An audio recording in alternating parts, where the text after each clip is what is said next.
പ്രിയമുള്ളവരെ, ജലീലാണ്, കോഴിക്കോട് തെക്കേപ്പുറം.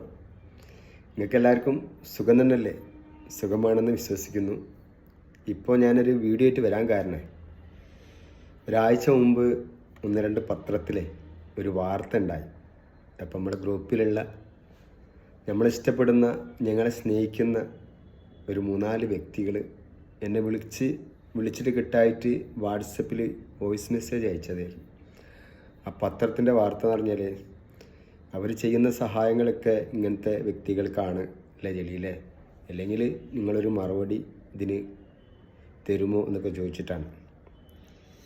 അപ്പോൾ ഞാൻ ആ പത്രവാർത്ത എഴുതിയ ആ വ്യക്തിനോടാണ് ചോദിക്കുന്നത്. റോട്ടിൽ കിടക്കുന്ന ആൾക്കാരൊക്കെ ക്രിമിനൽസ് ആണെന്നാണ് പറയുന്നത്. അത് എഴുതിയ, ആ പത്രവാർത്ത എഴുതിയ അദ്ദേഹം.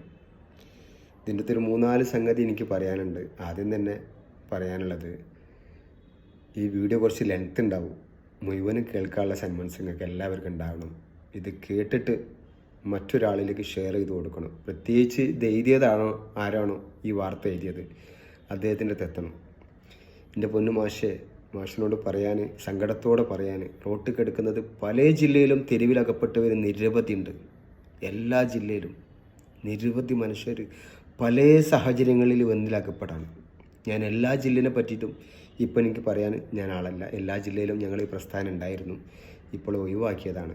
ഇപ്പോൾ കോഴിക്കോടിനെ പറ്റി ഞാൻ പറയാം. കോഴിക്കോട് ജില്ലയിൽ നിരവധി ആൾക്കാർ വന്നിട്ട് ജോലിക്ക് വരാണ്, പല ജില്ലയിൽ നിന്ന് വരാണ്. അത് അദ്ദേഹമൊക്കെ വന്ന കാലത്ത് അദ്ദേഹത്തിന് ആരോഗ്യം ഉണ്ടായിരുന്നു. ഇന്ന് പക്ഷേ ആരോഗ്യമൊക്കെ നഷ്ടപ്പെട്ട് വളരെ അവശനായ.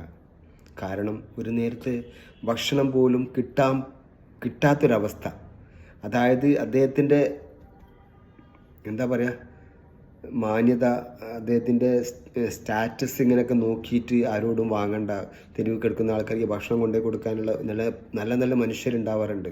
അവരെ ഭക്ഷണം വാങ്ങണ്ടെന്ന് വെച്ചിട്ട് കുറേ കാലം വാങ്ങാതിരിക്കും. പക്ഷെ അദ്ദേഹത്തിൻ്റെ വിശപ്പ് എത്രമാത്രം താങ്ങും?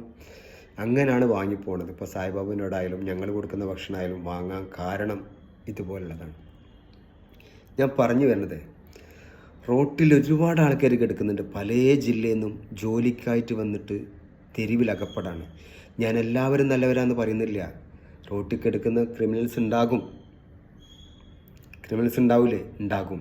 അവരെ പറയണം, അവരെ പ്രായം പറയണം. ഞാൻ 1-2 ഉദാഹരണം കൂടി ഞാൻ പറയാണ്. ഇപ്പം നമ്മൾ കുറേ മുമ്പ് എനിക്ക് റോട്ടിൽ നിന്ന് ഒരാളെ കിട്ടി. ഞാൻ ബീച്ച് ഹോസ്പിറ്റലിൽ കൊണ്ട് അഡ്മിറ്റായി ഒരു 3-4 മാസം കഴിഞ്ഞതിന് ശേഷം അദ്ദേഹം പറയാണ്, ഞാൻ ദേശാഭിമാനിയിലെ ഇന്നൊരാളാണ്, വർഷങ്ങളോളം നിന്ന്. ഇപ്പോൾ ഒരു പ്രത്യേക സാഹചര്യത്തിൽ എനിക്ക് അസുഖമൊക്കെ ആയിട്ട് റോട്ടിൽ കിടക്കുന്നത് കാര്യമാണ്. ഡ്രസ്സും വേഷങ്ങളൊക്കെ മുഷിഞ്ഞു തരുന്നു. 4-5 മാസം അദ്ദേഹത്തിന് ഞങ്ങൾ സംരക്ഷിച്ചിട്ടുണ്ട്. ബീച്ച് ഹോസ്പിറ്റലിൽ നിന്നും കോളേജിലേക്ക് കൊണ്ടുപോയിട്ട്, കോളേജിൽ നിന്ന് വീണ്ടും ബീച്ച് ഹോസ്പിറ്റലിൽ കൊണ്ടുവന്ന് അദ്ദേഹം മരണപ്പെട്ടപ്പോഴാണ് ഒരുപാട് പത്രപ്രവർത്തകർ അവിടെ എത്തിയത്. അദ്ദേഹം അവിടുന്ന് പത്രപ്രവർത്തകർ മൊത്തത്തിൽ പറഞ്ഞൊരു കാര്യമുണ്ട്, നിങ്ങൾ ചെയ്ത വലിയൊരു പുണ്യമാണ്, അഭിനന്ദനങ്ങളും കാര്യങ്ങളൊക്കെ ഒരുപാട് പറഞ്ഞിട്ടുണ്ടായിരുന്നു. ഞാൻ ഈ പത്രവാർത്ത, ഇപ്പോൾ എഴുതിയ പത്രവാർത്ത അദ്ദേഹത്തിനോട് ചോദിക്കുകയാണ്, അദ്ദേഹം ക്രിമിനൽസ് ആണോ സാറേ എന്ന് ചോദിച്ചതിൻ്റെ മറുപടി ആര് പറയും? പിന്നീടും വന്ന് മാതൃഭൂമിൻ്റെ ചീഫ് എഡിറ്ററോ അങ്ങനെ എന്തോ പറഞ്ഞിട്ട് അദ്ദേഹം കുറച്ച് കാലം കിടന്നിട്ടുള്ളൂ തെരുവിൽ. പക്ഷെ എന്നാലും വസ്ത്രങ്ങളൊക്കെ പമ്പം മുഷിന്ന് ബാഡ് സ്മെല്ലായിരുന്നു അദ്ദേഹത്തിന്. അങ്ങനെ കുളിപ്പിച്ച് പിടിച്ച് വൃത്തിയാക്കി ബീച്ച് ഹോസ്പിറ്റലും കൊണ്ട് അഡ്മിറ്റ് ചെയ്ത് 1-1.5 മാസം അദ്ദേഹത്തിൻ്റെ മനസ്സിൽ നിന്ന് വരാൻ വാക്കുകൾ. അങ്ങനെ നമ്മൾ പോലീസിനെ വിളിച്ച്, പോലീസ് വന്ന പ്രകാരം കുടുംബത്തിനെ വിളിച്ച്, കുടുംബത്തിലേക്ക് നമ്മൾ എത്തിച്ചേർക്കാണ്. അദ്ദേഹം ക്രിമിനൽസ് ആണോ? പത്രവാർത്ത എഴുതി അദ്ദേഹത്തിനോട് ചോദിക്കുകയാണ്, ക്രിമിനൽസ് ആണോ സാറ്? ഇതുപോലുള്ള മിലിറ്ററിക്കാരെ ഞാൻ എടുത്തിട്ട് കുടുംബത്തിലേക്ക് എത്തിച്ചേർത്തിട്ടുണ്ട്. തമിഴ്നാട്ടിൽ നിന്നായാലും നമ്മളെ ഈ കോഴിക്കോട് നിന്നായാലും മിലിറ്ററിക്കാർ, സാഡോ പോലീസിൻ്റെ അതേപോലെ തന്നെ തെരുവ് നിർത്തിയിട്ട് വീട്ടിൽ എത്തിച്ചേർത്തിട്ടുണ്ട്. ഈ സ്കൂളിൽ നല്ല പഠനം, നല്ല കോടീശ്വരന്മാരെ മക്കളെ പുറത്താക്കിയത്, ഇങ്ങനെയുള്ള ഒരുപാട് കേസ് എൻ്റെ കയ്യിലുണ്ട്. അവരൊക്കെ ക്രിമിനൽസ് ആണോ സാറേ?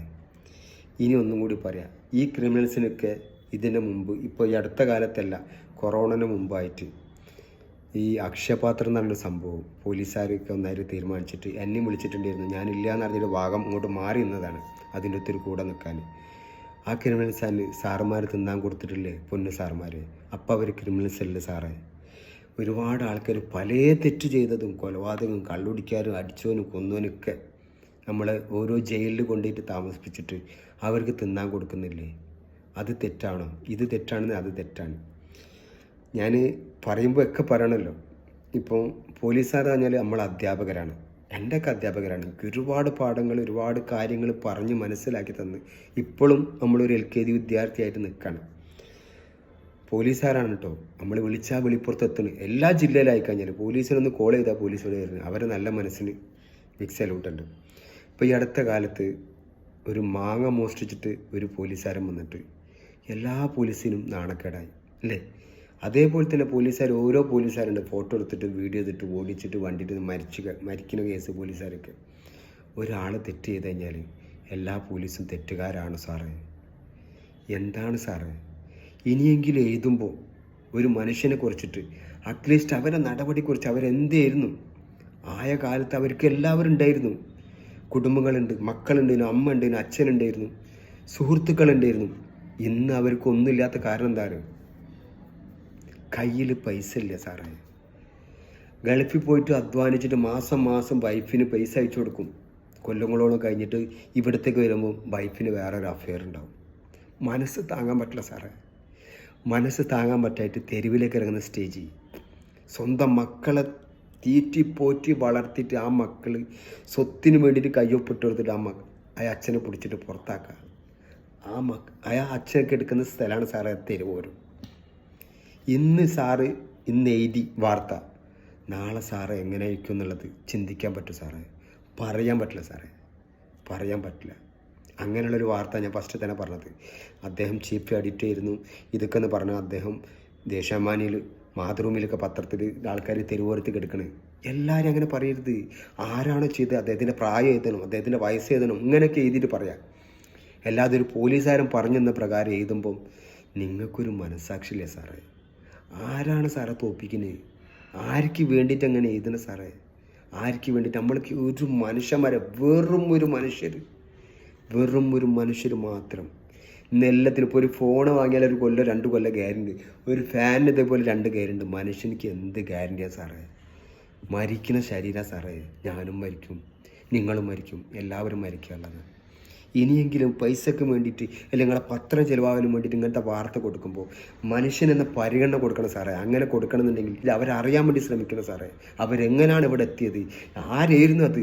ക്രിമിനൽസ് ചെയ്യുന്നോ? നല്ല മനുഷ്യരായിരുന്നോ? ആയ കാലത്ത് ഒരുപാട് ആൾക്കാർ സംരക്ഷിച്ച ഒരാളായിരുന്നോ? ആയ കാലത്ത് ഒരുപാട് പുണ്യപ്രവർത്തനം ചെയ്ത ആളാണോ? ഒരുപാട് നന്മ ചെയ്ത ഒരാളാണോ? അങ്ങനെ എപ്പോഴെങ്കിലും എഴുതിയിട്ടുണ്ട് സാറേ? ഒരു മാസത്തിൽ എത്ര അനാഥകൾ മരിക്കണം എന്നുള്ള വിചാരമുണ്ട് സാറേ? ഹോസ്പിറ്റലിൽ നിന്നും ഈ രോഗികളെ കൊണ്ടുപോയിട്ട് പരിഹരിക്കാൻ അത് പരിചരണം കിട്ടാതെ, മനുഷ്യനെന്ന പരിഗണന കിട്ടാണ്ട് മരിക്കുന്ന എത്ര പേരുണ്ടെന്നുള്ള സാറേ അറിയണം സാറേ. അറിയാൻ നല്ലൊരു മനസ്സുമാണ് സാറേ. ഇനിയെങ്കിലും ഇതും അങ്ങനെ എഴുതണം സാറേ. ആരുമില്ലാത്ത ഒരാൾ ഒരു രോഗം പിടിപെട്ടെങ്കിൽ ഹോസ്പിറ്റലിൽ കൊണ്ടുപോയി കഴിഞ്ഞിട്ടുണ്ടെങ്കിൽ അദ്ദേഹത്തിന് വേറെ എന്തെങ്കിലും ഇഞ്ചക്ഷൻ വെക്കണം. കൂടെ ആളില്ലെങ്കിൽ ആ 200 മരിക്കുകയാണ് സാറേ. ഇഞ്ചക്ഷൻ വെക്കൂല. അതറിയണം സാറേ. വിരലിനൊരു മുറി ഉണ്ടായിട്ട് കാലിലെ മുട്ട് വരെ മുറിച്ച് കളയുമ്പോൾ അതിന് ചോദ്യം ചെയ്യാൻ ആരുണ്ട് സാറേ? ഞങ്ങളുണ്ട് സാറേ. അതിന് വേണ്ടിയിട്ട് ശബ്ദിക്കുന്നത്. എൻ്റെ ആരല്ലോ ആണ് അവരെ ആരല്ലോ ആണ് ഞാൻ. അങ്ങനെയാണ് സാർ അവരിവിടെ കയറി വരുന്നത്. നമുക്കിങ്ങനെ ഒരു സ്ഥാപനം ഉണ്ടെന്ന് പറഞ്ഞിട്ട് അവർക്ക് പോകാനുള്ള സ്ഥലത്ത് പോകാനും ഭക്ഷണം കഴിക്കാനും വസ്ത്രത്തിനായാലും എന്തിനായാലും അവർ വരുന്നത് ഇങ്ങനത്തെ ഒരു സംഭവം ഉണ്ടായിട്ടാണ്. ഇങ്ങനെ വാർത്ത എഴുതുമ്പോൾ ആരോടായാലും, ഈ പോലീസായാലും എഴുതുമ്പോൾ ഞാൻ എല്ലാവരും നല്ലവരാന്ന് പറയുന്നില്ല. തെറ്റുകാരുണ്ടാവും, അവരെ തെറ്റുകാരാക്കണം. എല്ലാവരും അങ്ങനെ ചിത്രീകരിക്കും. എത്ര അധ്യാപകരുണ്ടെന്നറിയാം സാറേ? ആയ കാലത്ത് മക്കളെ നോക്കിയിട്ട് ആ മക്കൾ ചവിട്ടിത്താത്തിട്ട് കിടക്കുന്ന എത്ര ആൾക്കാരുണ്ടെന്നറിയാം കോഴിക്കോട് റെയിൽവേ സ്റ്റേഷനിൽ. നിങ്ങളവരടിക്കില്, പോലീസുകാരടിക്കും, ഓട്ടോക്കാരടിച്ചിട്ട് ഈ അടുത്ത കാലത്ത് ഒരു തമിഴ്നാട്ടുകാരുടെ കാലും കൈയും ഒടിച്ചിട്ട് ഇവിടെ കിടന്ന് കരിയനും ബീച്ച് ഹോസ്പിറ്റലിൽ കൊണ്ടുപോയി, അവിടുന്ന് കോളേജിൽ കൊണ്ടുപോയി. ആ ചങ്ങായി ഡിസ്ചാർജ് ചെയ്ത് പുറത്തേക്കിട്ട് പ്ലാസ്റ്റർ ഇട്ടിട്ട് അവൻ്റെ കാര്യങ്ങൾ വീണ്ടും തിരികെ കഴിഞ്ഞതിന് ശേഷം തമിഴ്നാട്ടിൽ നിന്ന് ആൾ വന്നപ്പോഴാണ് അതൊരു കൗണ്ടർ മകനാണെന്ന് അറിയുന്നത്. അച്ഛയിൽ അവർ ടൗൺ ബസ്സിൽ പോയിട്ട് പരാതി കൊടുക്കുകയാണ്, ഇന്ന ആളെ പേര്. പക്ഷെ എനിക്ക് ആളെ മനസ്സിലായി, പറയാൻ പറ്റില്ലല്ലോ. നമ്മൾ ഓട്ടോക്കാരാണ്. ഇതൊക്കെ ഒരുപാട് കാര്യങ്ങളുണ്ട്. എന്താ വെച്ചാൽ ഇന്നൊരു നായിനെ, തെരുവോരത്ത് കിടക്കുന്ന ഒരു നായിനെ കല്ലെടുത്തെറിഞ്ഞ് അല്ലെങ്കിൽ അടിച്ചാലോ കുത്തിയാലോ അവൻ്റെ പേരിൽ കേസ് എടുക്കാൻ ഒരുപാട് ആൾക്കാരുണ്ട്. ഈ തെരുവോരത്ത് കിടക്കുന്ന മനുഷ്യനെന്ന ഞാനടക്കമുള്ള മനുഷ്യർ കിടന്നു കഴിഞ്ഞാൽ അവനൊരാളടിക്കാൻ ഒരു പട്ടിയും വരുന്നില്ലേ സാറേ? ഞാനുങ്ങളൊക്കെ മനുഷ്യനല്ലേ സാറേ? അവർ പച്ചക്കളൊരു മനുഷ്യനാണ്. തെറ്റുകാരുണ്ടാവും, തെറ്റുകാരില്ലാതില്ല. അവർക്കൊന്നും ചിന്തിക്കാനൊന്നുമില്ല.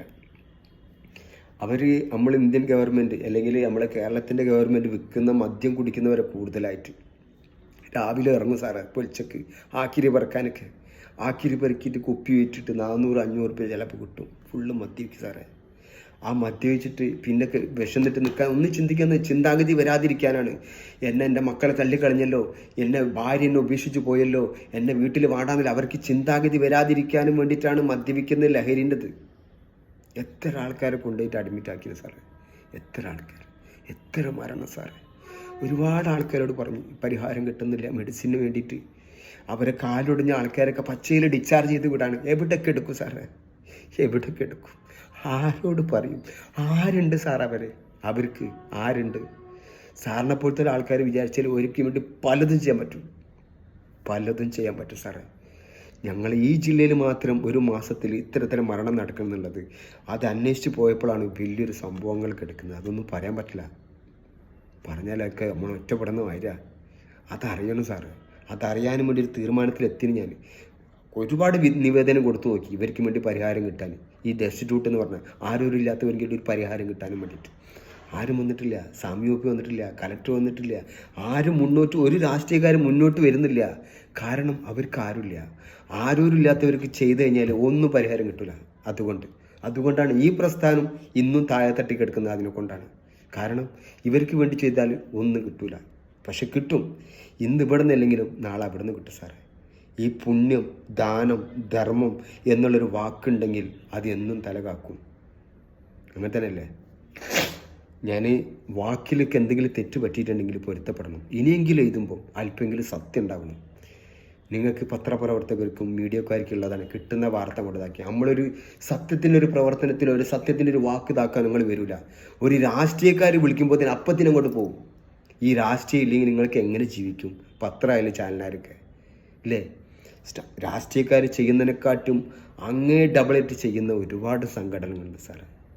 അതിലൊരു സംഘടനയാണ് ഇങ്ങനെ കോഴിക്കോട് പിച്ച വെച്ച് നടക്കുന്ന, അല്ലെ പിച്ച വെച്ചിട്ട് ഒരുപാട് വർഷങ്ങളായിട്ട് തുടങ്ങുന്ന, താഴെപ്പെട്ട് ജീവിക്കുന്ന ആൾക്കാരെ സംരക്ഷിക്കുന്ന ഒരു സ്ഥാപനമുണ്ട് കോഴിക്കോട്. അതാണ് TMK എന്ന് പറയുന്നത്. മനുഷ്യത്തൊഴിലാളികളുടെ ഒരു സ്ഥാപനമാണ്. ഇനിയെങ്കിലും ഈ പാവപ്പെട്ടവരെങ്ങനെ വീണ്ടും അടിച്ചമർത്താതെ അവരെന്താണ് എന്ന് അറിഞ്ഞിട്ട് നിങ്ങൾ എഴുതാൻ വേണ്ടി ശ്രമിക്കണം. നമ്മൾ ചെയ്യുന്നുണ്ട്. ഞാൻ പറയുന്നല്ലോ, നമ്മളിവിടെ വരുന്നവരെല്ലാവരും പരിഹരിക്കുന്നുണ്ട്. ഇത് നിർത്താൻ കഴിയൂല. ഇപ്പോൾ ഒരാൾ ഞാൻ പറഞ്ഞു ട്രെയിനിൻ്റെ ടിക്കറ്റിൽ ഇവിടെ വരും, ഡ്രസ്സിൽ ഇവിടെ വരും, കാണിക്കാൻ ഇവിടെ വരും, കൗൺസിലർ പേപ്പറായിട്ട് വരും. ഓരോരുത്തരും പേപ്പറായിട്ട് ഒന്ന് പരിഹാരം കിട്ടുന്നുണ്ട് ഇവിടെ നിന്ന്. നമ്മൾ ഇന്ന് വരയ്ക്കുമ്പോൾ ഒരാളെ വെറും കൈയിട്ട് തള്ളിക്കളഞ്ഞിട്ടില്ല. അതിൻ്റെ ഇടയ്ക്ക് ഒരുപാട് അട്ടി ഇവിടെ വെച്ചിട്ടുണ്ടായിരുന്നു. റെയിൽവേയിൽ ടിക്കറ്റ് എടുത്ത് കൊടുത്തതിൻ്റെ പ്രൂഫ്. അത് സാമൂഹ്യനീതി വകുപ്പ് പറഞ്ഞ് ഇങ്ങോട്ട് കൊണ്ടുവന്ന് കഴിഞ്ഞാൽ പൈസ തരുമെന്ന് പറഞ്ഞാൽ അവിടെ കൊണ്ടേ കൊടുത്ത്.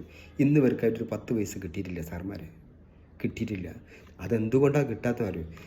ഒറ്റപ്പെട്ട് നടക്കുന്നവർക്ക് പേരിന് മാത്രമേ ഉള്ളൂ സർക്കാരും സംവിധാനമൊക്കെ. ഞാൻ അങ്ങനെ വിശ്വസിക്കുന്ന ഒരാളാണ്. പക്ഷേ അവർക്ക് ആരുമില്ല. ഇങ്ങനെയൊക്കെ ഒരു പ്രതികരണം വരുമ്പോൾ ചിലപ്പോൾ ചവിട്ടുകൂട്ടായിട്ടൊക്കെ ഉണ്ടാവും. ഇപ്പോഴും ശബ്ദിക്കാൻ എന്നെപ്പോലത്തെ വിഡ്ഢികൾ മാത്രമേ ഉള്ളൂ ഇവർക്ക് വേണ്ടിയിട്ട്. ഞാൻ പറഞ്ഞല്ലോ, അവരെ ആരെല്ലോ ആണ് ഞാൻ, എനിക്കും അവരാരെല്ലോ ആണ്. അതുകൊണ്ട് ഇനിയെങ്കിലും എഴുതുമ്പോൾ അല്പെങ്കിലും ഈ ഒരു സാധനം ഉണ്ടെങ്കിൽ സത്യത്തിൻ്റെ കുറച്ചെങ്കിലും എഴുതണം. തെരുവ് കിടക്കുന്നവർ മുഴുവനും നല്ലവരാണെന്ന് പറയുന്നില്ല. അതിലുണ്ടാവും. വാർത്ത കൊടുക്കുമ്പോൾ അല്പം മറ്റതെങ്കിലും എഴുതണം. ശരി സാറേ, എൻ്റെ വാക്കിൽ പ്രവൃത്തിയിൽ വല്ല തെറ്റുകുറ്റങ്ങളുണ്ടെങ്കിൽ തിരുത്താൻ ഞാൻ തയ്യാറാണ്. നിങ്ങളും തിരുത്തി തരണം. Thank you. That's all.